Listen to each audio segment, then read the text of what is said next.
non è un via libera del Consiglio dei Ministri, è diciamo una non impugnativa della legge che è stata presentata. Ovviamente questo è un aspetto, noi valutiamo i profili di costituzionalità e non ne abbiamo rilevati.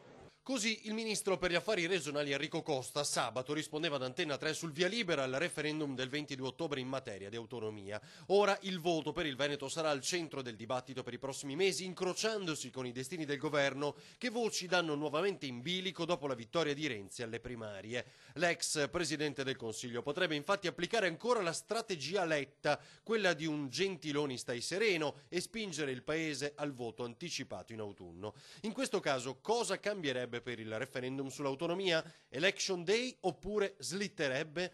Temi al centro della puntata di 20:10 questa sera, ospite il presidente della regione Veneto, Luca Zaia, per fare il punto dopo l'annuncio della data ufficiale della consultazione.